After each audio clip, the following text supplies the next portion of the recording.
তো আমরা এখন মৌলের পর্যায়বৃত্ত ধর্ম ও রাসায়নিক বন্ধনে চলে আসলাম। তো এখানে শুরুতে আমরা যেটা কাজ করব, এখানে লিখব ইলেকট্রন বিন্যাসের উপর ভিত্তি করে। ইলেকট্রন বিন্যাস, ইলেকট্রন বিন্যাস এর উপর ভিত্তি করে,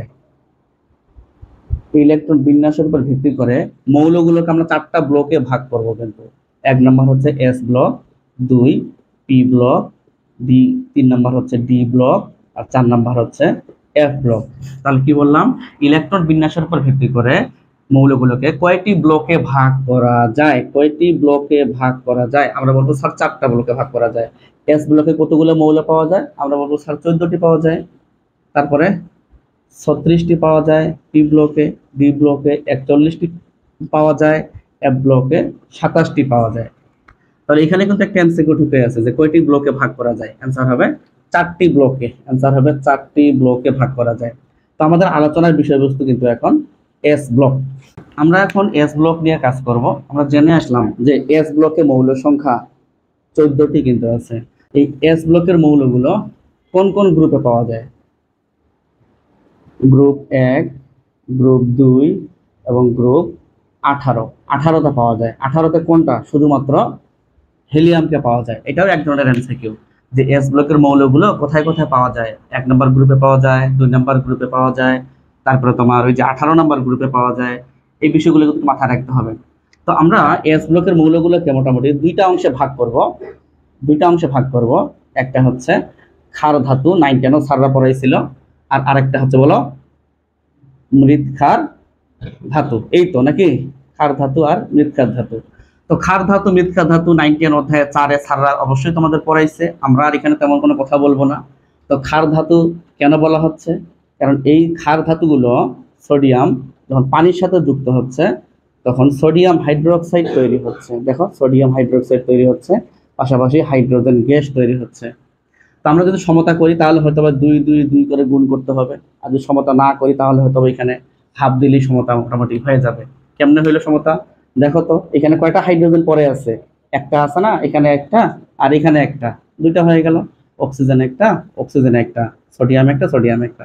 এরকম করে অনেকগুলো তুমি উদাহরণ দিতে পারো। অনেকগুলো উদাহরণ আছে, এতগুলো উদাহরণ লিখে লাভ নেই। 9 10 জিনিস তো, যেগুলো 9 10 জিনিস সেগুলো আমাদের ইন্টারমিডিয়েটে কাজে লাগে না, এইটুকু মাথা রাখবা। এরপরে মৃৎক্ষার ধাতু, চেহারা দেখে বোঝা যাচ্ছে এখানে মৃৎ মানে মাটি, মাটির ব্যাপার স্যাপার আছে। অর্থাৎ গ্রুপ 2 এর ধাতুগুলো সাধারণত এর অক্সাইড বলো আর কার্বনেট বলো, এরা কিন্তু মাটিতে, এদেরকে মাটিতে পাওয়া যায়, তাই এদেরকে মৃৎক্ষার ধাতু মানুষ বলে। অর্থাৎ এর অক্সাইড যখন পানির সাথে যুক্ত হবে তখন কি হবে? তখন কিন্তু সাধারণত CaOH2 ক্যালসিয়াম হাইড্রোক্সাইড তৈরি হয়। ঠিক আছে, সাধারণত ক্যালসিয়াম বলো, ম্যাগনেসিয়াম বলো, এদের অক্সাইড গুলো বা কার্বনেট গুলো মাটিতে পাওয়া যায়। ঠিক আছে, নর্মালি মনে রাখবে তো গ্রুপ বি এর মৌলগুলোকে মৃৎক্ষার ধাতু বলা হয়। আর তেমন কিছু জানার দরকার নাই। তোমরা বলো তো 9 10 এগুলো জিনিস ছিল কিনা? 9 10 এগুলো জিনিস ছিল, কিন্তু 9 10 এর জিনিসগুলো কিন্তু আমাদের ইন্টারমিডিয়েটে কাজে লাগে না, এইটুকু একটু মাথায় রাখতে হবে তোমাকে। এখানে একটা কথা বলবো আমি, যদি তোমাকে কেউ প্রশ্ন করে যে ক্ষার ধাতু কতগুলো, তখন কিন্তু গ্রুপ 1 যে আমাদের পর্যায় সারণীর সামনে আছে, কিন্তু গ্রুপ 1 এর সবগুলো ধাতু কিন্তু বলা যাবে না। কারণ গ্রুপ 1 এর মধ্যে যে হাইড্রোজেন প্রথমে যে আছে ও কিন্তু ক্ষার ধাতু নয়। তুমি চেক করে দেখো, হাইড্রোজেন থেকে এই যে ইয়া পর্যন্ত, এটা পর্যন্ত, ফ্রান্সিয়াম পর্যন্ত কয়টা আছে? 1 2 3 4 5 6 7। তুমি 7টা ধাতু বলতে পারবা না। তাহলে তোমাকে কি কয়টা বলতে হবে বলো তো? তোমাকে বলতে হবে 6টা। কারণ হাইড্রোজেন কি আসলেই ধাতু? না, হাইড্রোজেন ধাতু না। তাই কেউ যদি জিজ্ঞেস করে যে ক্ষার ধাতু কতগুলো, তখন তোমাকে অ্যান্সার করতে হবে কয়টা? 6টা করতে হবে। এই কথাগুলো কিন্তু তোমাকে বুঝতে হবে। আর আমরা কি বলছিলাম যে 14টা মৌল এস ব্লকের, তুমি চেক করবা গ্রুপ 1 এর কতগুলো মৌল আছে। দেখো তো, এই পাশে 7টা আছে না, আর এই পাশে কয়টা আছে? গ্রুপ 2 1 2 3 4 5 6, কত হইলো তাহলে? 13, 6 6 12 আর 13। এবার ওই পাশে বললাম না 18 নম্বরের হিলিয়াম, তাহলে 13 আর একে কত হইলো? 14 হইলো। ওইটা কিন্তু আমি লিখছিলাম যে 14টা। এগুলো কিন্তু কাজে লাগবে তোমাকে। এখন আমরা এর বৈশিষ্ট্যগুলো জানার চেষ্টা করব। এস ব্লকের বৈশিষ্ট্য, এস ব্লকের বৈশিষ্ট্য মানে বুঝাচ্ছি আমি এস ব্লক মৌলের বৈশিষ্ট্য, এস ব্লক মৌলের বৈশিষ্ট্য। ওকে, বৈশিষ্ট্য অনেকগুলো আছে। প্রথমে আমরা একটা টেকনিক দিয়ে মনে রাখার চেষ্টা করি। ঠিক আছে, প্রথমে আমরা একটা টেকনিক দিয়ে মনে রাখার চেষ্টা করি, তারপরে আমরা হয়তো এক্সট্রা ইনফরমেশন দিয়ে আরো কিছু বাকি তথ্য আলোচনা করব। তো এখানে আমি একটু ফাঁকা ফাঁকা করে অবশ্যই লিখবা। নিম্নের নিম্নের নরম নিম্নের নরম টেকনিক দিয়ে বোঝাচ্ছি আমি। নিম্নের নরম আমাদের নিম্নের নরম আমাদের বর্ণহীন ক্যাটরিনা। নিম্নের নরম আমাদের বর্ণহীন ক্যাটরিনা।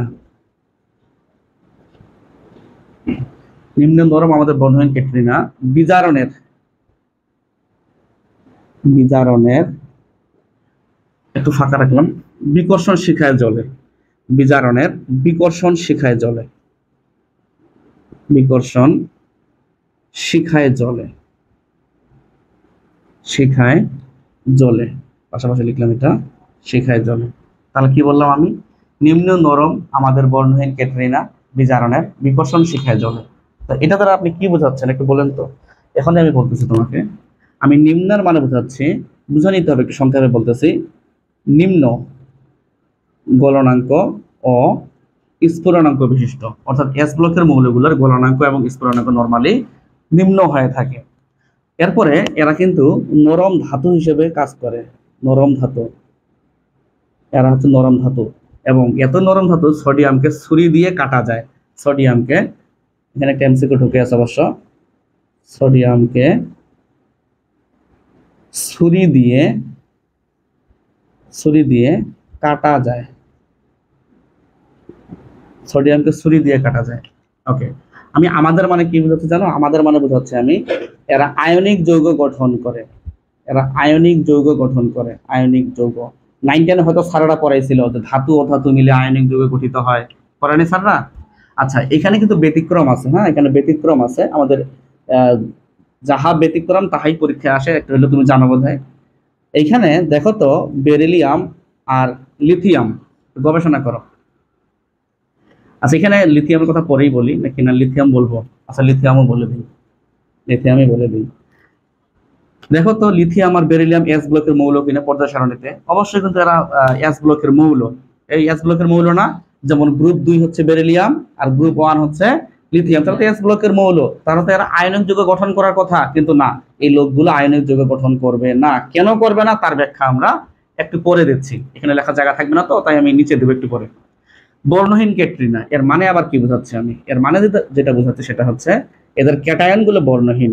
এদের ক্যাটায়ন, এমসিকিউ এদের ক্যাটায়ন হচ্ছে বর্ণহীন। এদের ক্যাটায়ন বর্ণহীন। বিজারণের মানে এরা হচ্ছে তীব্র বিজারক। এরা হচ্ছে তীব্র বিজারক। এরা হচ্ছে তীব্র বিজারক। আচ্ছা, এখানে একটা কথা বলি, এখানে একটা কথা বললে যেহেতু জায়গা আছে, এখানে কথা বলতে পারবো, আমি ব্যতিক্রম নিয়ে কাজ করতে পারবো। এখানে একটা ব্যতিক্রম আছে, তো যেহেতু জায়গাটা আছে আমি একটু লিখে দিই। যেমন তাকাও একটু, K2Cr2O7 সবাই জানে, পটাশিয়াম ডাই ক্রোমেট। তারপরে K2Cr O4, এটার নাম পটাশিয়াম ডাইক্রোমেট, এটার নাম শুধু পটাশিয়াম ক্রোমেট, K2Cr O4। তারপরে KMnO4 সবাই জানে, পটাশিয়াম পার ম্যাঙ্গানেট। তারপরে K2MnO4, এটার নাম হচ্ছে পটাশিয়াম ম্যাঙ্গানেট। তাহলে আমরা একটু লিখে দিই, এটার নাম কি হতে পারে? এটার নাম হচ্ছে পটাশিয়াম ডাইক্রোমেট। পটাশিয়াম ডাইক্রোমেট, এটা হচ্ছে পটাশিয়াম শুধু ক্রোমেট। পটাশিয়াম শুধু ক্রোমেট, এটা হচ্ছে পটাশিয়াম পার ম্যাঙ্গানেট। পার ম্যাঙ্গানেট, পটাশিয়াম পার ম্যাঙ্গানেট। আর এটা হচ্ছে পটাশিয়াম শুধু ম্যাঙ্গানেট। Manganate, potassium manganate. তাহলে K2Cr2O7 potassium dichromate, K2Cr O4 potassium chromate, KMnO4 potassium permanganate, K2MnO4 potassium manganate. এরা কিন্তু আমি বলি একটু, কোথায় লিখবো আমি, এখানে দেখাই আমি, এরা কিন্তু বর্ণহীন, বর্ণযুক্ত। এরা কিন্তু বর্ণযুক্ত। তাহলে কেমন হয়ে গেল না জিনিসটা? আমরা বললাম এদের ক্যাটায়ন গুলো বর্ণহীন। তাহলে দেখো তো, এখানে তুমি একটা ক্যাটায়ন কি K+ পাবা না? একটু তাকাও তাকাও তাকাও, পরে লিখে প্রয়োজনে। K+, Cr2O7 2- এগুলো পাবা না? এগুলো এখানে পজিটিভ আয়ন নেগেটিভ আয়ন পাবা না? Positive ion negative ion, positive ion negative ion, অনুরূপভাবে পজিটিভ আয়ন নেগেটিভ আয়ন পাচ্ছ। ওই লজিকের ভিত্তিতে আমাদের পটাশিয়াম, এদের ক্যাটায়নগুলো বলে বর্ণহীন, তাহলে এই যৌগগুলো বর্ণহীন হওয়ার কথা, কিন্তু আমরা বলবো না, এখানে ব্যতিক্রম আছে।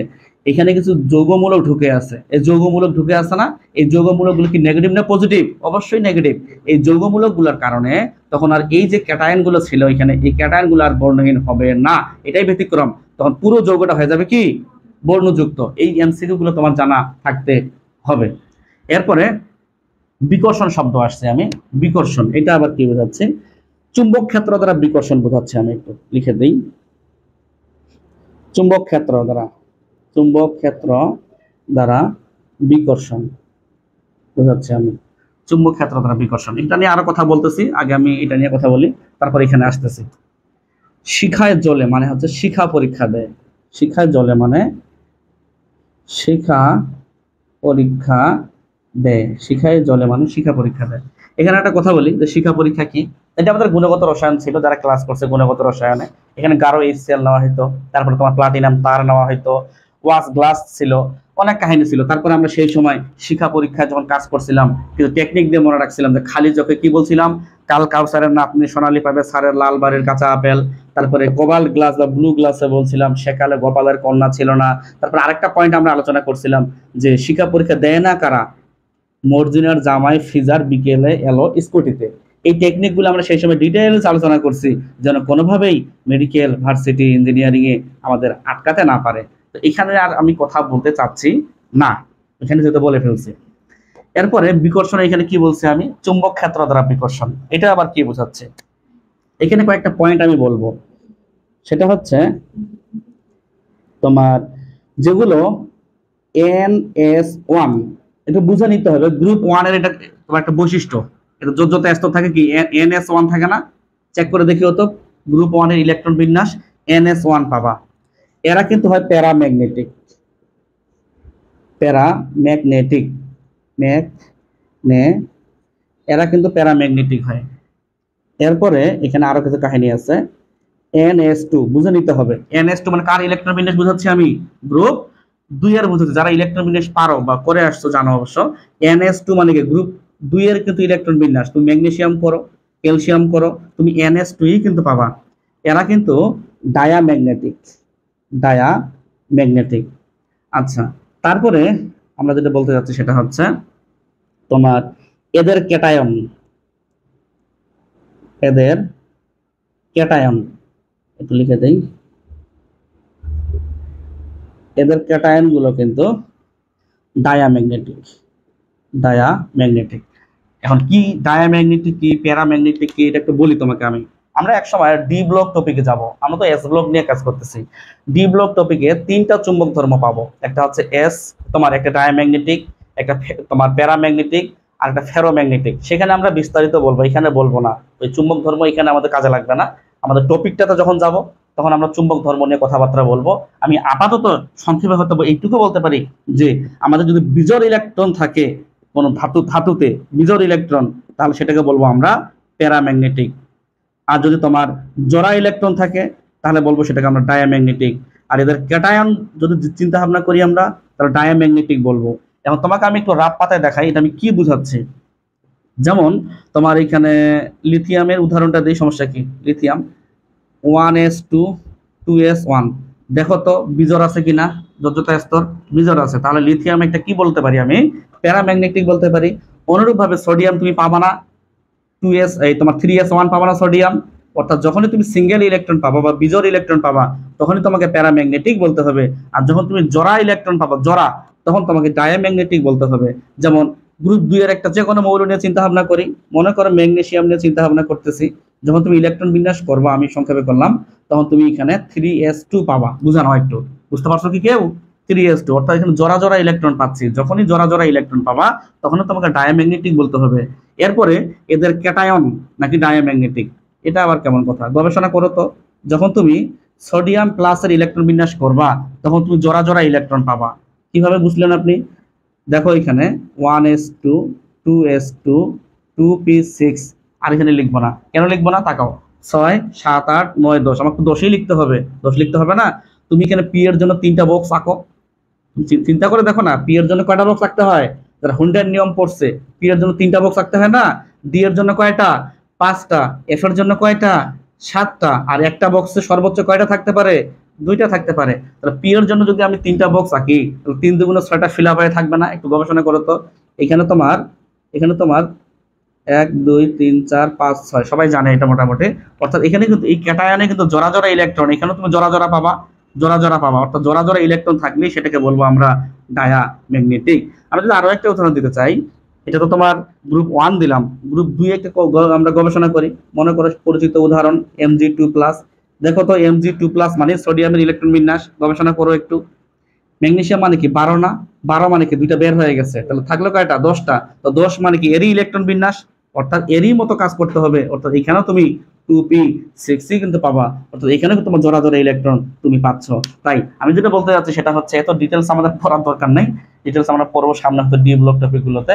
তো যা যা বললাম যে এদের গলনাঙ্কগুলো নিম্ন হয়, এরা নরম ধাতু এবং ছুরি দিয়ে কাটা যায়, কাজে লাগে, অবশ্য কাজে লাগে, ছুরি দিয়ে কাটা যায় নিজের কোণটিকে।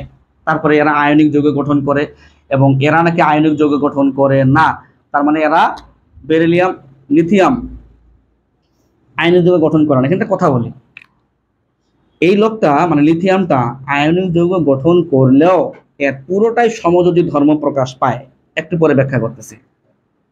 এদের ক্যাটায়নগুলো বর্ণহীন, কিন্তু যখন ঋণাত্মক যৌগমূলকের সাথে যুক্ত থাকবে, মানে বিশেষ করে এই যে ব্যতিক্রম যে কয়েকটা লিখছি আমি, এরা ফের বর্ণযুক্ত, এদেরকে আমরা বর্ণহীন বলতে পারবো না। আমাদের যারা ব্যতিক্রম সেগুলো কিন্তু পরীক্ষায় পাওয়া যায়।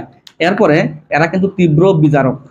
তীব্র বিজারক কেন, বিজারক আবার কি জিনিস, 9টা একটু হলেও স্যাররা পড়াইছে বোধ হয়। তো বিজারক মানে কি, যারা ইলেকট্রন, বলতো যারা ইলেকট্রন কি করে, ছাড়ে। আচ্ছা এটা বলে দিই আমি, এত বুঝতেছো না। ইলেকট্রন ছাড়ে, এরা ইলেকট্রন ছাড়ে। ইলেকট্রন ছাড়ন মানে জারণ, যার হয় জারণ সে হয় বিজারক। এরা কিন্তু তীব্র বিজারক হতে পারে। তাহলে এই যে গলনাঙ্ক আমি কয়েকটা লিখে রাখছি এখানে, লিথিয়াম, সিজিয়াম, বেরিলিয়াম এবং রেডিয়াম। এখানে দেখো গ্রুপ 1 এর যদি চিন্তা করি আমরা, দেখো তো এই দুজন মানুষ কিন্তু গ্রুপ 1 এর, এই যে লিথিয়াম আর সিজিয়াম, তুমি চেক করে দেখো পর্যায় সারণী, লিথিয়াম আছে শুরুতে, সিজিয়াম আছে সবার শেষে, মানে নিচের দিকে। তাহলে যত উপর থেকে নিচে যাচ্ছে তত আমাদের গলনাঙ্ক গ্রুপ 1 এ কমে যাচ্ছে, এটা একটা এমসিকিউ। এবং আমি যদি গ্রুপ 2 গবেষণা করি, দেখো তো গ্রুপ 2 বেরিলিয়াম আর রেডিয়াম আছে কিনা, দেখো বেরিলিয়াম আর রেডিয়াম আছে কিন্তু গ্রুপ 2 এ পর্যায় সারণীতে। তাহলে এখানে কিন্তু সেম কাহিনী, যত উপর থেকে নিচে যাচ্ছে আমি তত কিন্তু আমাদের গলনাঙ্ক কমে যাচ্ছে। আমার যেটা পরামর্শ সেটা হচ্ছে এই গলনাঙ্কগুলো মুখস্থ তোমাকে রাখতেই হবে, তা নাহলে কিন্তু করার কিছু থাকবে না। আমরা এখন এই টপিকটার এক্সট্রা কিছু ইনফরমেশন জানবো। আমরা এখন এক্সট্রা ইনফরমেশনে আসলাম, মোটামুটি 4-5টা বা 3-4টা পয়েন্ট লিখছি। এগুলো কিন্তু তোমাদের জানা থাকতে হবে, যারা ভালো ভালো জায়গায় ভর্তি পরীক্ষা দিবা, মাস্ট বি লাগবেই। এখানে 1 নাম্বার ইআই মানে এক্সট্রা ইনফরমেশন। 1 নাম্বার লিখছে আমি, এসব মৌলক গলিত ক্লোরাইডের তড়িৎ বিশ্লেষণে পাওয়া যেতে পারে, তবে খুব একটা কাজে লাগবে না, ঠিক আছে। আমাদের 2 নাম্বারটা কাজে লাগবে, তাই এটাকে আমি 3 স্টার দিলাম। অর্থাৎ ফ্রান্সিয়াম সবচেয়ে সক্রিয় মৌল, এবং কেন সক্রিয় মৌল এটাও বলি, সে বিস্ফোরণ ঘটাতে পারে, সে বিস্ফোরণ বিক্রিয়া করে আর কি, বিস্ফোরণ ঘটাতে পারে, বিস্ফোরণ ঘটাতে পারে, ঘটাতে পারে। তো এখানে একটা এমসিকিউ ঢুকে আছে, এস ব্লকের মৌলগুলোর মধ্যে কে বিস্ফোরণ ঘটাতে পারে বিক্রিয়া করে আর কি, সেটা হচ্ছে ফ্রান্সিয়াম। এবং এটি একটি তেজস্ক্রিয় মৌল বলা যেতে পারে, এটি তেজস্ক্রিয় মৌল, তেজস্ক্রিয়, এটি তেজস্ক্রিয় মৌল। এবং এখানে একটা আরেকটা কথা আছে, এর অর্ধায়ুকাল, অর্ধায়ুকাল, এখন অর্ধায়ুকাল কি, টি হাফ, এটা পরে বলতেছি আমি। এর অর্ধায়ুকাল হচ্ছে 22 মিনিট, এর অর্ধায়ুকাল হচ্ছে 22 মিনিট। আমাদের রাসায়নিক পরিবর্তন অধ্যায় 4, সেখানে আমরা অর্ধায়ুকাল বা বিক্রিয়াক্রম নিয়ে আলোচনা করব, তখন হয়তো অর্ধায়ুকাল শব্দটা পাবা। আপাতত এত কিছু জানার দরকার নেই, তুমি যেটা জানবা সবচেয়ে সক্রিয় মৌল হচ্ছে ফ্রান্সিয়াম, এনাফ। এবং এটি কি যেন ঘটাতে পারে, বিস্ফোরণ ঘটাতে পারে, এটি কি, এবং এর অর্ধায়ুকাল 22 মিনিট। আর বেশি কিছু জানার দরকার নাই, তো বেশি কিছু জানার দরকার নাই। আচ্ছা, তো এখানে একটা আমি এইরকম করে কথা লিখতে পারি, সেটা হচ্ছে উপর থেকে নিচে, বুঝে নিতে হবে, উপর থেকে নিচে, উপর থেকে নিচে, ওই যে ওই গ্রুপের কথা বলতেছি আমি, গ্রুপ 1 এর উপর থেকে নিচে সক্রিয়তা, সক্রিয়তা সক্রিয়তা বৃদ্ধি পায়, বৃদ্ধি পায়। তো একটু গবেষণা করে দেখি উপর থেকে নিচে নাকি সক্রিয়তা বৃদ্ধি পায়। আমরা যদি গবেষণা করি প্রথম গ্রুপটা অর্থাৎ গ্রুপ ওয়ানটা, তাহলে দেখবো সবার নিচে কে আছে বলতো? ফ্রান্সিয়াম আছে না? সবার নিচে ফ্রান্সিয়াম আছে। তো সবচেয়ে সক্রিয় মৌল কে এখানে? ফ্রান্সিয়াম। সবচেয়ে কম সক্রিয় মৌল কে এখানে? অবশ্যই তোমাকে কি বলবো তাহলে বলো এবার? লিথিয়াম বলবা। ওই যে গ্যাস বাদ দিয়ে আমি তো ধাতু নিয়ে চিন্তা করতেছি, লিথিয়াম হয়তো বললা তুমি। তো এটা তো আমাদের কাজে লাগবে না, আমাদের লাগবে সবচেয়ে সক্রিয় মৌলকে, তখন তোমাকে ফ্রান্সিয়াম বলতে হবে এবং বলতে হবে উপর থেকে নিচে সক্রিয়তা বৃদ্ধি পায়। এখন কেন বৃদ্ধি পায় কেউ যদি জিজ্ঞেস করে, তখন আমরা স্যারকে এভাবে বুঝাই বলবো, স্যার দেখেন উপর থেকে যত নিচে যাবে তত কিন্তু আমাদের, আচ্ছা একটু বাংলায় লিখে দিই আমি, কারণ কারণটা বলি একটু। উপর থেকে যত নিচে যাবে তত আমাদের কি যেন বৃদ্ধি পায়? সাইজ বৃদ্ধি পায়। গবেষণা করে তো ঠিক আছে কিনা? অবশ্যই সাইজ বৃদ্ধি পাবে। কেন বৃদ্ধি পাবে? তুমি যখন লিথিয়ামে আসবা, এখানে পর্যায় সারণী আছে আমাদের, পর্যায় সারণী, তুমি 2 নাম্বার ইয়ে পাবা না, কক্ষপথ পাবা না, 2টা পাবা না, সোডিয়াম 3টা পাবা না, পটাশিয়াম 4টা পাবা না। তাহলে বোঝা গেল কি, যত আমরা উপর থেকে নিচে যাব তত আমাদের আকার বৃদ্ধি পাবে। আকার যত বৃদ্ধি পায়, দূরত্ব যত বৃদ্ধি পায়, আকর্ষণ বল তত কমে। সবাই জানে, এই ধারণা এগুলা ফিজিক্স একটি হলো স্যাররা পড়াইছে, যেমন যখন কুলম্বের সূত্র 9-10 এ পড়ছো, এফ সমানুপাতিক Q1 Q2/d²। আমি এই জিনিসটাকে এইভাবে লিখি একটু, এফ সমানুপাতিক Q1 Q2, এফ সমানুপাতিক 1/d²। এই দুইটা মিলেই তো এটা তৈরি, ঠিক কিনা বলো দি? এবার তুমি এর সাথে গবেষণা করো তো একটু। ডিস্টেন্স, ডিস্টেন্স দূরত্ব সবাই জানে। তো আকর্ষণ বল, দূরত্ব যত বৃদ্ধি পাবে আকর্ষণ বল তত কমে যাবে। সম্পর্ক কেমন এদের? ব্যস্তানুপাতিক সম্পর্ক। তাহলে আমরা গবেষণা করি এখানে, আমাদের দূরত্ব যত বৃদ্ধি পাচ্ছে, আকর্ষণ বল, আকর্ষণ বল বলতে কি বোঝাচ্ছি আমি? নিউক্লিয়াস এবং ইলেকট্রনের মধ্যে আকর্ষণ বলটাকে বোঝাচ্ছি। তত আমাদের আকর্ষণ বল কমে যায়, আর আকর্ষণ বল যত কমে যাবে, ইলেকট্রন ত্যাগ করা তত সহজ আমাদের জন্য হবে। তাহলে এফ কমে গেলে ইলেকট্রন ছাড়া সহজ হবে, সহজ হবে। তাহলে বলো তো এই এই গ্রুপ ওয়ানের মধ্যে সবচেয়ে ইলেকট্রন ছাড়া সহজ কার জন্য? ফ্রান্সিয়ামের জন্য। বোঝা গেল? এই কারণে ওটা কিন্তু সবচেয়ে সক্রিয় মৌল। যদি কখনো এইভাবে ঝামেলায় ফেলে ওনারা, তাহলে তোমাকে এইভাবে বাংলায় অনুবাদ করতে হবে। তাহলে কেউ যদি প্রশ্ন করে যে এই যে পর্দার সামনে দেখো সোডিয়াম এবং পটাশিয়ামের মধ্যে সক্রিয় মৌল কি এখানে, অবশ্যই তোমাকে পটাশিয়াম বলতে হবে, ঠিক কিনা বলো? এখন যদি বলে কেন, তখন হয়তো তুমি বললো স্যার সোডিয়ামের চেয়ে পটাশিয়ামের আপনার ডিস্টেন্স বেশি, মানে কক্ষপথ বড়, মানে কি সাইজ বড়, সাইজ আকার বড় থাকার কারণে স্যার আকর্ষণ বলটা অনেক কমে যায় নিউক্লিয়াস এবং ইলেকট্রনের মধ্যে। আর আকর্ষণ বল কমে কমে যাওয়ার কারণে স্যার এরা এই পটাশিয়ামটা খুব সহজেই ইলেকট্রন ছাড়তে পারে।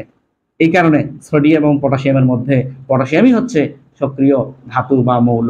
এ বানাতে পারবা না? মানে তোমাকে লিখতে হবে, তো এই দক্ষতাগুলো থাকতে হবে। আচ্ছা, এরপরে 3 নাম্বার পয়েন্ট লিখছি আমি। এই 3 জনের নাম তুমি একটু মুখস্থ করবা তো ভালো করে। Beryllium hydroxide, magnesium hydroxide, calcium hydroxide. এগুলো ছাড়া বাকি সব হাইড্রোক্সাইড গুলো পানিতে দ্রবণীয়। তাহলে তো মোটামুটি একটা আইডিয়া পাওয়া গেল। তাহলে এগুলো হচ্ছে পানিতে অদ্রবণীয়, বোঝা গেল? এমসিকিউ, নিচের কোনটি পানিতে অদ্রবণীয়? তোমার তো এখানে ল্যাব থাকবে না যে তুমি টেস্ট করবা, চেক করবা, তারপরে এমসিকিউ দেখাবা। সম্ভব এটা ওই সময় না। তাহলে তোমাকে নাম্বার তো পাইতে হবে। নাম্বার কেমনে পাও? পানিতে অদ্রবণীয়, অদ্রবণীয় এই কয়েকজন, 3 জন। আচ্ছা, এরপর আমরা লিখছি এরা হচ্ছে উত্তম বিজারক। এস ব্লকের গ্রুপ, মানে এস ব্লকের যে মৌলগুলো, এরা হচ্ছে উত্তম বিজারক। কেন উত্তম বিজারক তোমাকে একটু গবেষণা করি আমি, বলি আমি। এই লোকগুলো মানে এস ব্লকের যে মৌলগুলো, এরা কি কখনো ইলেকট্রন নেয়? এরা কি ইলেকট্রন নেওয়ার ধর্ম আল্লাহ দিছে? না, এদের ধর্ম হচ্ছে কি ইলেকট্রন দান করার জিনিস। এই এরা ধাতু না, ধাতু কি ইলেকট্রন নেয়? ধাতু কি করে? ইলেকট্রন ত্যাগ করে। আর ইলেকট্রন ত্যাগ করলে আমরা কি বলি? সেটাকে জারণ বলি, জারণ বলি। আর যার হবে জারণ, সে হবে বিজারক। দেখো 9-10 জারণ বিজারণ হয়তো পড়ছো একটু। আমি তোমাকে একটা উদাহরণ দিই, আরেকটা উদাহরণ দিই এক্সাম্পল হিসেবে। দেখো এখানে মনে করে এই যে লিথিয়াম, এই লোকটাকে ইলেকট্রন নিবে, হয় কখনো সম্ভব? এটা সম্ভব না। তাহলে কি করতে পারে? ইলেকট্রন ত্যাগ করতে পারে। ইলেকট্রন ত্যাগ করলে লিথিয়াম প্লাস হতে হয়ে গেল।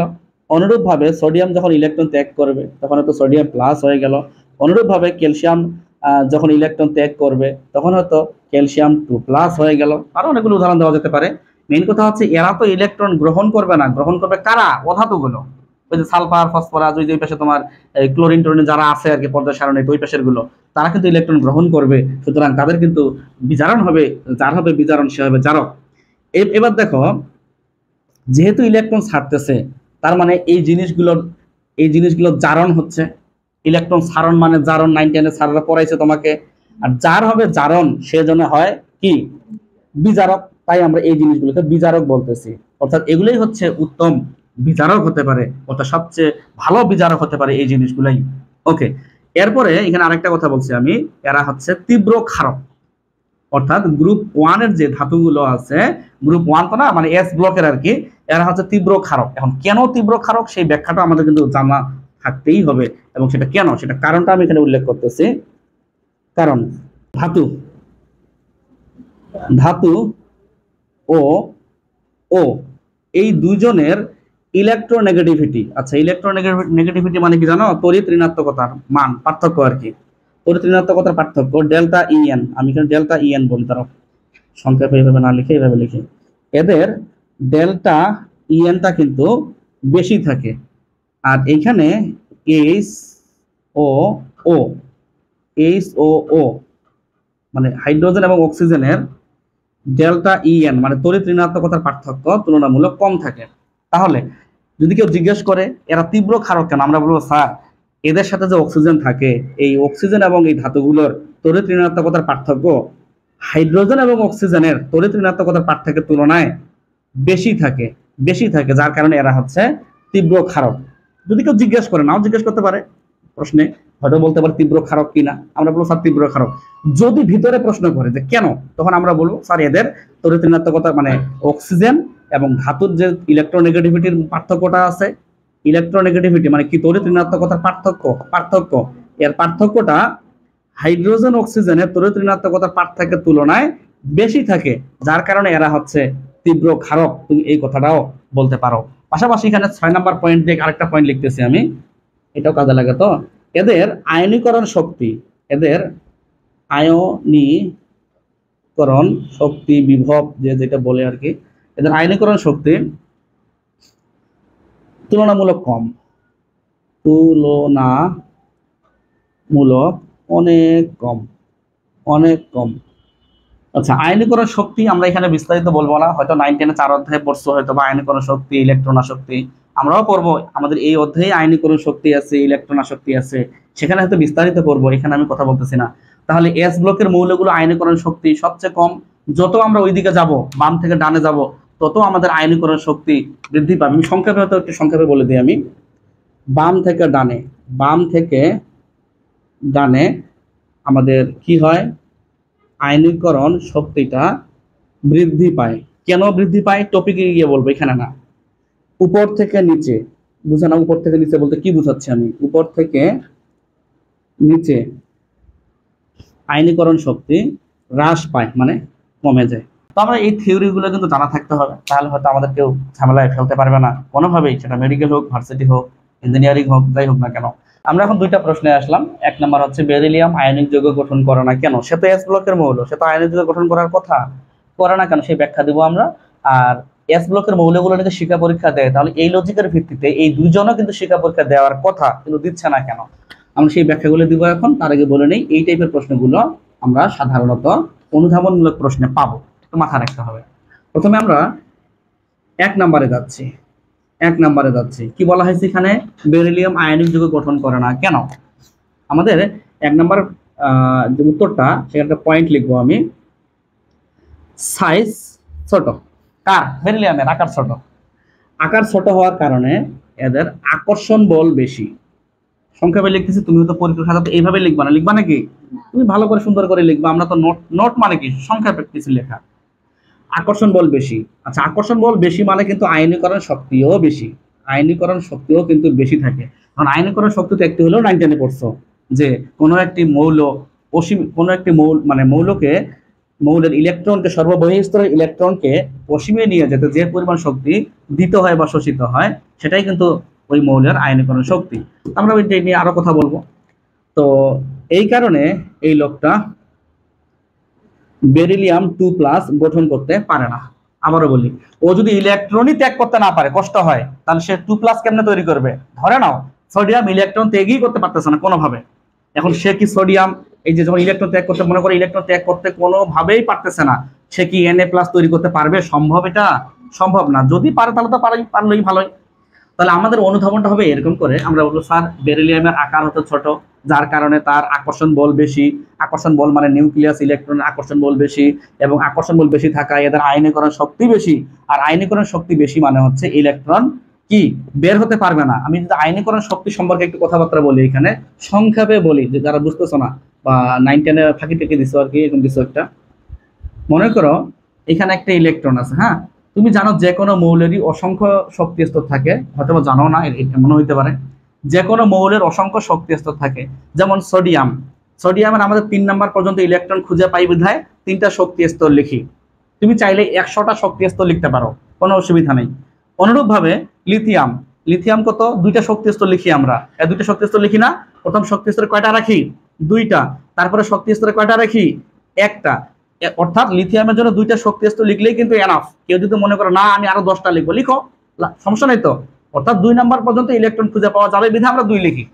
তো অনুরূপভাবে একটা মৌল এখানে আছে, কোনো না কোনো একটা মৌল আছে, এই মৌলের সর্ববহিঃ স্তর হচ্ছে এটা, এবং এখানে তার ইলেকট্রন আছে লাস্ট, আর ওইদিকে ইলেকট্রন নাই। তবে ধরে নাও অনেকগুলো শক্তি স্তর আছে। তো আয়নীকরণ শক্তি জিনিসটা হচ্ছে এরকম, কোন একটি মৌলের সর্ববহিঃ স্তরের একটা ইলেকট্রনকে অসীমে নিয়ে যেতে যে পরিমাণ শক্তি শোষিত হয়, সেটাই হচ্ছে ওই মৌলটার আয়নীকরণ শক্তি। তো এখন যদি এই ইলেকট্রন অসীমে যেতে নাই পারে, এই লোকটা কি ক্যাটায়ন হবে, কনভার্ট হবে, ক্যাটায়নে কনভার্ট হবে? কখনোই হবে না, কখনোই ক্যাটায়ন হবে না। ধরে নাও যে এটা তোমার মনে করো এটা একটা বেরিলিয়াম, যদিও বা বেরিলিয়াম হলে 2টা শক্তি স্তর লেখা উচিত ছিল। ধরে নাও এটা বেরিলিয়াম, জাস্ট এক্সাম্পল ধরে নাও। তো বেরিলিয়ামের এই ইলেকট্রনটা অসীমে যাচ্ছে না, তাহলে কি আমি বলবো যে সে 2+ হতে পারবে? জীবনে 2+ হতে পারবে না। যেহেতু সে ক্যাটায়ন হতে পারবে না, তাই সে আয়নিক যৌগ গঠন করতে পারবে না। তাই বেরিলিয়াম আয়নিক যৌগ গঠন করতে পারে না। যারা একটু হলেও 9-10-এ পড়ছো, যে যখন সোডিয়াম ক্লোরাইডের আয়নিক যৌগ গঠন করছো, 9-10-এর স্যাররা পড়াইছিল, তখন তুমি একবার Na+ নিয়ে কাজ করছিলা, একবার Cl- নিয়ে কাজ করছিলা, মনে আছে কি? অবশ্যই মনে আছে। যখন তুমি ম্যাগনেসিয়াম ক্লোরাইড বলো, ম্যাগনেসিয়াম অক্সাইড বলো, যখন কাজ করতে গেছিলা, তখন তুমি এই কাজগুলো করো নাই? দেখো তো একটু, ম্যাগনেসিয়াম 2+, আর এখানে O2- নিয়ে কাজ করছিলা তুমি, অবশ্যই ইলেকট্রন বিন্যাস, ইলেকট্রন আনা নেওয়া করছিলা আয়নিক যৌগের ক্ষেত্রে। অর্থাৎ আয়নিক যৌগ হইতে গেলে ক্যাটায়ন অ্যানায়নের একটা ব্যাপার স্যাপার আছে, অর্থাৎ ধাতুগুলোকে কি হইতে হবে? ক্যাটায়ন হতে হবে। কিন্তু এখানে ক্যাটায়নই হওয়ার সুযোগ নাই, এই কারণে এই লোকটা আয়নিক যৌগ গঠন করতে পারবে না, মানে পারবেই না, এটা আয়নিক যৌগ গঠন করতে পারবে না। তবে এখানে একটা কথা বলি, বিশেষ দ্রষ্টব্য দিয়ে, বিশেষ দ্রষ্টব্য, বিশেষ দ্রষ্টব্য, লিথিয়াম আয়নিক যৌগ, লিথিয়াম আয়নিক যৌগ গঠন করতে পারলেও এর চার্জ ঘনত্ব অনেক বেশি থাকে, এর চার্জ ঘনত্ব অনেক বেশি থাকে। ফলে লিথিয়াম এর যৌগগুলো, লিথিয়ামের যৌগগুলো সমযোজী ধর্ম প্রকাশ করে, সমযোজী ধর্ম প্রকাশ করে। এক্সাম্পল, যেমন lithium chloride, lithium bromide, lithium iodide. দেখো তো একটু গবেষণা করে, আমাদের 9-10-এর অনুযায়ী তুমি জানো যে একটা ধাতু একটা অধাতু মিলে আয়নিক যৌগ গঠন করে, অর্থাৎ এটা একটা আয়নিক যৌগ হতে পারে, এটাও আয়নিক যৌগ হতে পারে, এটাও আয়নিক যৌগ হতে পারে। কিন্তু আয়নিক যৌগ গঠন করতে পারলেও এদের চার্জ, লিথিয়ামের চার্জ ঘনত্ব বেশি থাকার কারণে সমযোজী ধর্ম প্রকাশ পায়, সমযোজী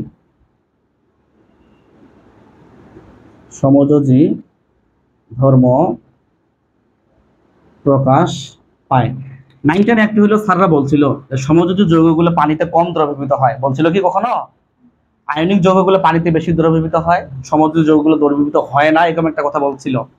তাহলে সমযোজী ধর্ম প্রকাশ পায় এজন্য এজন্য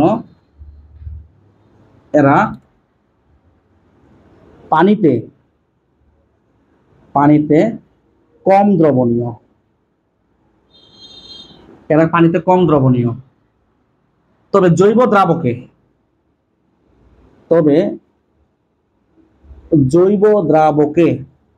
জৈব দ্রাবকে বেশি দ্রবণীয়, এখন জৈব দ্রাবক আবার কি এখানে একটু বলি আমি। জৈব দ্রাবক কি? জৈব দ্রাবক মানে বুঝাচ্ছি আমি এখানে, ওই যে অ্যালকোহল বলো, তারপর এসিটন বলো, যেমন অ্যালকোহল বলো, সংক্ষেপে লিখলাম বুঝে নিও। এসিটন মানে কিটন, নাম শুনছো কিনা আমি জানি না, এটা কিটন মূলক না, জানো কি? কিটন মূলক যে কোনো কিটনের যৌগগুলো, কেমন কথা, কিটন জানো না? এটা কিটনের যৌগ, যেমন বলি একটু, CH3 CO CH3 propanone ketone. যখন জৈব যৌগ পড়বা তখন তো বুঝতে পারবা, আপাতত এমনিতে মাথা রাখো যে কিটনের যৌগগুলো বা তোমার অ্যালকোহলের যে যৌগগুলো এরা হচ্ছে জৈব দ্রাবক, অর্থাৎ এই জৈব দ্রাবকে এরা হচ্ছে দ্রবণীয়, এই কথাটা তোমাকে একটু মাথায় রাখতে হবে। কিন্তু পানিতে এরা কম দ্রবণীয়, কারণ সমযোজী ধর্ম এদের প্রকাশ পায়। তো এই কথাটা একটু কষ্ট করে মাথায় রাখতে হবে। তো আমি কি বললাম এখানে, বেরিলিয়াম আয়নিক যৌগ গঠন করে না, কেন করে না? এই কারণে। তবে লিথিয়াম আয়নিক যৌগ গঠন করতে পারলেও এর চার্জ ঘনত্ব অনেক বেশি থাকার কারণে সে কিন্তু আয়নিক ধর্ম প্রকাশ করে না, সে কিন্তু সমযোজী ধর্ম প্রকাশ করে। তো এই যে সমযোজী ধর্ম প্রকাশ করে, এটা কেন করে এর ব্যাখ্যাটাও আবার এই অধ্যায়ের শেষের দিকে ফাজানের নীতি নামে একটা টপিক আছে, সেখানে তোমাকে আমি পড়াবো। ক্যাটামিয়া ছোট হলে এনামিয়া বড়, ক্যাটা ও এনার বাড়লে চার্জ ডি ও এফ কে ধরো, এরকম একটা টেকনিক দিয়ে পড়তে হয় ফাজানের নীতিটা, তখন তুমি এমনিতেই বুঝতে পারবা। আপাতত যতটুকু জানার আমি এখানে দিয়ে দিলাম, বিস্তারিত যখন টপিকে যাব তখন আমি বলবো। তো এখন 2 নম্বর যে পয়েন্টটা এখানে বলা হয়েছে যে বেরিলিয়াম এবং ম্যাগনেসিয়াম শিখা পরীক্ষা দেয় না কেন, কেন তো মিশাইলাম, এই উত্তরটা কিন্তু এটা। হ্যাঁ, দেখো এখানে 2 নম্বর যে উত্তরটা কি বলছে, বেরিলিয়াম ও ম্যাগনেসিয়াম শিখা পরীক্ষা দেয় না কেন, এটা কিন্তু সেম আগের মতোই কিছুটা। যেমন এই দুজনের সাইজ আমরা বলবো স্যার এদের সাইজ হচ্ছে ছোট, যার কারণে এদের কি জন্য বেশি হয়, আকর্ষণ বল বেশি হয়। আকর্ষণ বল বেশি থাকার কারণে এদের কি যেন হয়, এদের আয়নীকরণ শক্তিও কি থাকে, বেশি থাকে। যার কারণে যারা শিক্ষা পরীক্ষায় ক্লাস করছে, যে ও করছে বলতে পারবে, এই আমরা কি শিক্ষাতে ধরি নাই, জারণ শিখে ধরে নেই, ওইটা মানে যদি ক্লাস করে থাকো আর কি, তাহলে বুঝতে পারবা এই যে উপরের অংশটা, এটাকে আমরা গুণগত রসায়নে জারণ শিখা বা অনুজ্জ্বল শিখা বলছিলাম, মনে আছে কি? ক্লাস করছিলা? ক্লাস করো নাই বোধহয়। জারণ শিখা, হ্যাঁ করো নাই, আচ্ছা। জারণ শিখা বা অনুজ্জ্বল শিখা বলে এই অংশটাকে বলা হয়। হ্যাঁ, যখন আমরা এইখানে ধরছিলাম, এই যে অনুজ্জ্বল শিখা ধরছিলাম, তখন কিন্তু একটা বৈশিষ্ট্যপূর্ণ কালার শো করছিল, এটা শিখা পরীক্ষা বিস্তারিত বলা আছে, এখানে বলতেছি না। এবং এটা কিন্তু বুনসেন বার্নার বলে, এটাকে বুনসেন বার্নার বলে, সংক্ষেপে লিখলাম বুনসেন বার্নার। তো ভাষাটা লাস্ট সেন্টেন্সটা হবে এরকম, বুনসেন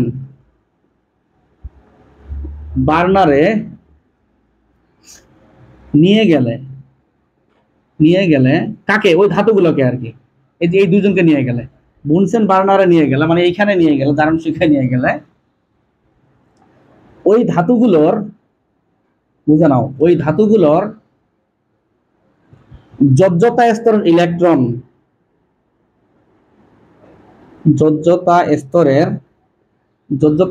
ইলেকট্রন এক্সাইটেড হয়ে, মানে উদ্দীপিত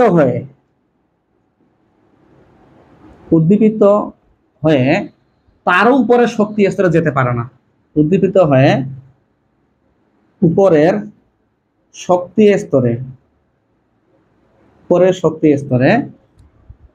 যেতে পারে না, উপরের শক্তি স্তরে যেতে পারে না। তাই বেরিলিয়াম বলো, ম্যাগনেসিয়াম বলো, এরা শিখা পরীক্ষা দেয় না,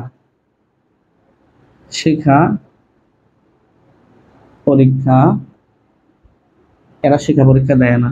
এভাবে তোমাকে এই অনুধাবনগুলো যতটুকু পারা যায় একটা সুন্দর করে গুছায় লিখতে হবে। তাছাড়া মূল বই তো তুমি পড়বাই, মূল বই পড়বাই তুমি, তখন আরো বুঝতে পারবা।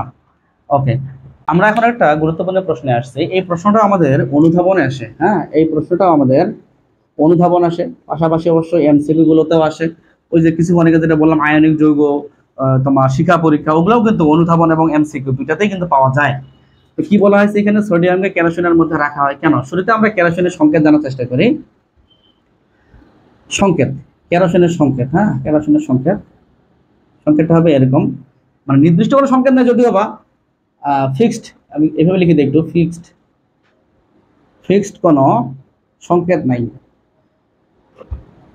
সংকেত নাই, কিন্তু কিছু কাহিনী আছে। যেমন সি এক্স, এক্স এর জায়গায় এনও লিখতে পারো, C x H twice x, H twice x plus 2।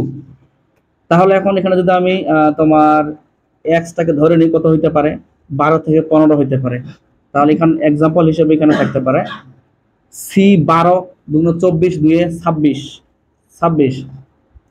এখানে যদি 15 দিই, 15 সি 15, 15 2 30 2 32, 32। যদি বলো যে পরীক্ষা কি সংকেত আসে, অ্যান্সার হচ্ছে না।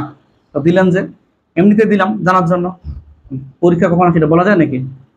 তো মোটামুটি হয়ে গেছে। এখন আমরা এটা ব্যাখ্যা ট্যাখ্যা দেওয়ার চেষ্টা করি। এটা ব্যাখ্যা আর কি, কেমনে হইলো, মানে কেন এটা রাখা হয় কেরোসিনের নিচে।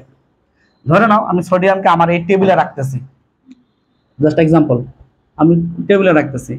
তো এখানে পরিবেশে অক্সিজেন আছে, সবাই জানে। এই অক্সিজেনের সাথে যুক্ত হয় সেই জিনিসটা সোডিয়াম অক্সাইডে কনভার্ট হতে পারে। কেন 2 হলো এখানে, অক্সিজেনের যোজনী 2 তাই 2, সোডিয়ামের যোজনী 1 তাই এখানে 1। ওকে, এরপরে পরিবেশের মধ্যে তো কার্বন ডাই অক্সাইডও তো আছে। এই কার্বন ডাই অক্সাইড পরবর্তীতে এর সাথে যুক্ত হয়ে সোডিয়াম কার্বনেটে কনভার্ট হয়, Na2CO3 তে কনভার্ট হয়। আচ্ছা দেখো গবেষণা করে, আমি রাখলাম কি, রাখলাম সোডিয়াম, কিন্তু সোডিয়ামকে আদৌ পাচ্ছি আমি এখানে না, সে অন্য কোনো যৌগে কনভার্ট হয়ে গেছে। তার মানে পরিবেশে রাখা ঠিক হচ্ছে না। পরিবেশে, আমি এখানে কিন্তু পরিবেশে রাখছি, আমি এখানে পরিবেশে রাখছি, কিন্তু রাখার পরে আমি সোডিয়ামকে অক্ষত অবস্থায় পাইনি, অন্য কোনো যৌগে কনভার্ট হয়ে গেছে। আমি এবার পানিতে রাখার চেষ্টা করতেছি, পানিতে, আমি এবার পানিতে রাখার চেষ্টা করতেছি, দেখি তো কি হয়। আচ্ছা, আমি এবার সোডিয়ামকে পানিতে রাখার চেষ্টা করব, পানিতে রাখলাম।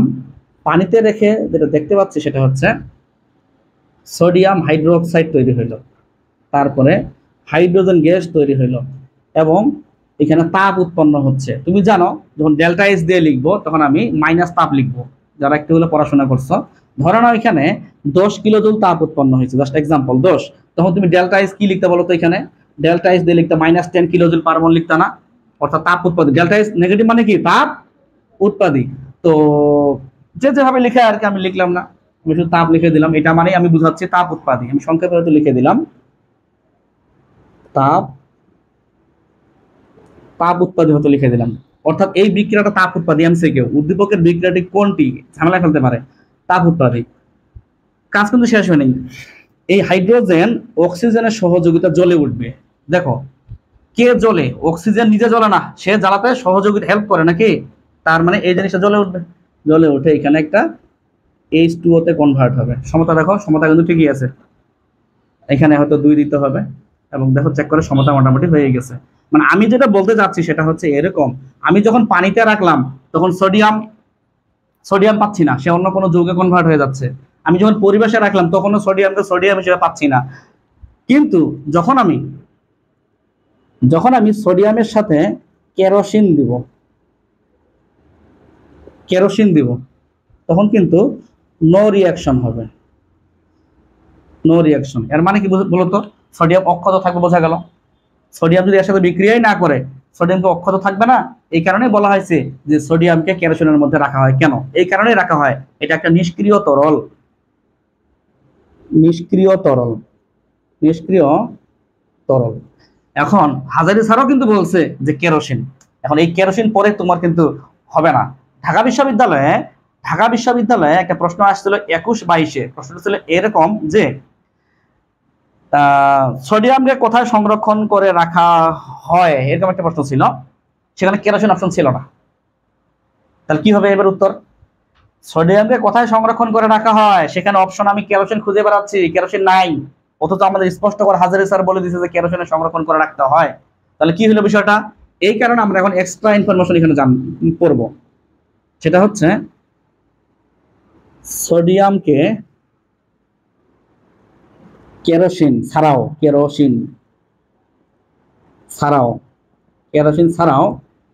হেক্সেন নাম শুনছো বোধহয়। হেক্সেন মানে কি রে? 6 কার্বনের অ্যালকেন। 9 10 11 অধ্যায় পড়ো নাই? হেক্সেন মানে 6 কার্বনের অ্যালকেন। সোডিয়ামকে কেরোসিন ছাড়াও হেক্সেন কমা শুষ্ক ইথারে সংরক্ষণ করা যায়। তাহলে অপশনে যদি আমরা কেরোসিন না পাই, হয়তো হেক্সেন দেখবো, হয়তো হেক্সেন না থাকলে শুষ্ক ইথার থাকবে। আচ্ছা, হেক্সেনের সংকেতটা হয়তো ঝামেলা করতেছো। C6 6 দুগুণে 12 দিয়ে বলো 14। অ্যালকেনের সংকেত কি?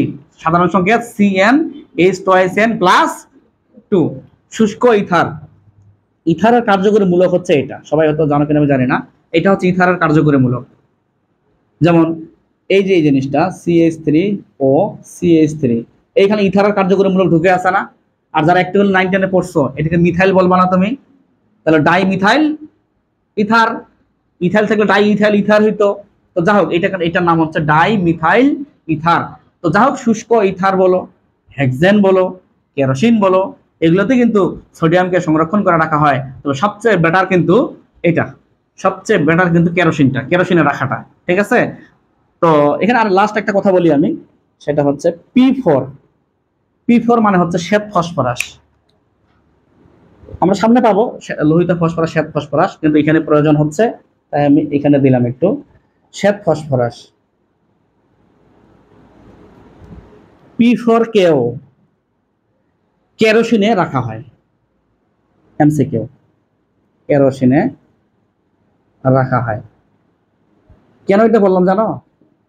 এই কারণে বলছিস, তাকাও, এভাবে আসছে পরীক্ষায় যে কেরোসিনের সংরক্ষণ করে রাখা হয় নিচের কোনটি? তো অবশ্যই আমি সোডিয়াম অপশন খুঁজে বেড়াবো, দেখতেছি সোডিয়াম নাই। এখন কি হবে? সোডিয়াম না থাকলে কে থাকবে? শ্বেত ফসফরাস থাকবে। তো এইভাবে কিন্তু না পড়লে কোশ্চেন ব্যাংক সলভ করা একটু কঠিনই হয়ে যায়। তাহলে আমি যেটা বলতে চাচ্ছি সেটা হচ্ছে, আমি পরিবেশে রাখলাম, সোডিয়ামকে সোডিয়াম হিসেবে পাচ্ছি না। আমি যখন পানিতে রাখলাম, তখন আমি সোডিয়ামকে সোডিয়াম হিসেবে পাচ্ছি না। যখন আমি কেরোসিনে রাখলাম, তখন দেখলাম সোডিয়ামকে সোডিয়াম হিসেবেই পাচ্ছি, কারণ এখানে কোনো রিয়াকশন হয়নি, বিক্রিয়া হয়নি। এবং এটাও বললাম কেরোসিন ছাড়াও নাকি হেক্সেনে রাখা যেতে পারে, শুষ্ক ইথারে রাখা যেতে পারে। এবং এটাও বললাম P4 মানে শ্বেত ফসফরাসকেও নাকি কেরোসিনের মধ্যে সংরক্ষণ করে রাখা হয়। তো এই হচ্ছে আমাদের এস ব্লকের টপিকের কথাবার্তা।